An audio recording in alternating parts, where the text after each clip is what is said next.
Olá pessoal! Na aula de hoje vamos trabalhar 3 habilidades super importantes, como inferir informações, identificar diferentes pontos de vista e reconhecer como as partes de um texto se conectam. Assim como fazemos isso em textos em português, também aplicamos essas técnicas em textos em inglês.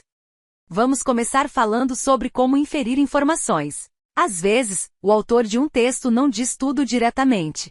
Cabe a nós, leitores, tirar conclusões com base nas pistas que ele nos dá. Isso é o que chamamos de inferência, deduzir algo ou tirar conclusões sobre uma informação que não está claramente expressa. Fazemos inferências quando conseguimos ler nas entrelinhas e entender algo que não foi dito de forma explícita. Veja o exemplo: o céu está nublado e escurecendo. Acho que hoje não vou precisar usar óculos de sol. Aqui podemos inferir que vai chover, mesmo que isso não tenha sido dito diretamente. Nós fazemos inferências tanto em textos escritos ou falados que utilizam a linguagem verbal, quanto em imagens e gráficos, que utilizam a linguagem não verbal. Como eu disse, precisamos ler nas entrelinhas, observar as expressões faciais dos personagens ou analisar os dados de um gráfico, para então tirar nossas conclusões. A ideia aqui é sempre perguntar: o que o autor realmente quer dizer com isso? O que significa reconhecer posições distintas sobre o mesmo tema ou fato? Essa habilidade envolve a capacidade de identificar diferentes pontos de vista ou opiniões dentro de um texto ou uma situação. O mesmo fato pode ser interpretado de maneiras diferentes por pessoas com perspectivas distintas. Agora vamos pensar em como diferentes pessoas podem ter opiniões variadas sobre o mesmo tema. Por exemplo, imagine que estamos discutindo o uso de tecnologia em sala de aula. O que você acha sobre isso? E o que seu amigo acha? E os professores, o que eles pensam? Você já percebeu como as postagens nas redes sociais mostram diferentes pontos de vista sobre o mesmo assunto? Ou como cada pessoa avalia de forma diferente o mesmo produto ou serviço? Cada pessoa tem uma visão própria. Reconhecer essas diferentes opiniões nos ajuda a entender o texto de forma mais completa e crítica.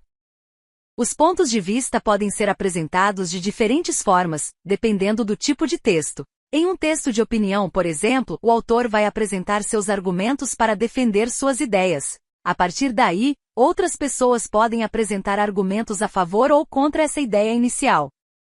Em textos que utilizam linguagem não verbal, como cartoons e tirinhas, os diferentes pontos de vista podem ser deduzidos a partir de uma leitura atenta dos sinais e pistas, como expressões faciais que indicam dúvidas ou medo, onomatopeias, e até o silêncio dos personagens. Portanto, fiquem atentos. Agora vamos falar sobre como as ideias de um texto estão conectadas. Isso se chama coesão textual. Entender a coesão é essencial para compreender como um texto flui e como as informações se relacionam entre si. Existem palavras que desempenham o papel de unir ideias, frases e parágrafos. Esses recursos coesivos podem ser os pronomes, as conjunções e os advérbios, que ajudam o texto a fluir de maneira lógica. Em inglês, essas palavras são chamadas de linking words. Vocês lembram delas? As linking words são palavras como and, but, also, therefore, if. Elas unem ideias, frases e parágrafos, estabelecendo relações de adição, contraste, condição, entre outras. Veja este exemplo. Frase número 1. Eu cheguei tarde no aeroporto. Frase número 2. Eu perdi meu avião. Vamos unir essas duas frases estabelecendo uma relação de adição. Eu cheguei tarde no aeroporto e perdi meu avião. Se eu usar um outro conector, a frase terá outro sentido. Veja, porque eu cheguei tarde no aeroporto, eu perdi meu avião. Aqui a relação entre as duas frases é de causa e efeito. Vamos ver o mesmo exemplo em inglês. Let's take a look at 2 sentences in English. Sentence 1, I arrived late at the airport. Sentence 2, I missed my plane. Now, if I say, I arrived late at the airport and I missed my plane, we have both sentences joined by a linking word of addition.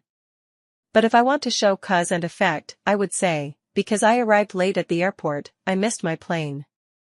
Esses pequenos detalhes são fundamentais para entender o texto como um todo e perceber como as ideias estão conectadas. Por isso, ao ler um texto em português ou inglês, preste muita atenção nas palavras que estão ligando as ideias, as frases ou os parágrafos, e veja qual relação elas estabelecem. Estão adicionando uma ideia?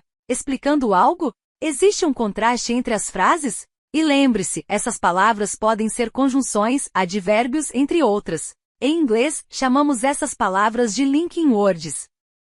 Com essas 3 habilidades, inferir informações, reconhecer diferentes pontos de vista, identificar a coesão no texto, vocês estarão muito mais preparados para interpretar textos de maneira eficaz. Lembrem-se de praticar bastante para a prova. A prática constante faz toda a diferença no aprendizado. Nos vemos na próxima aula.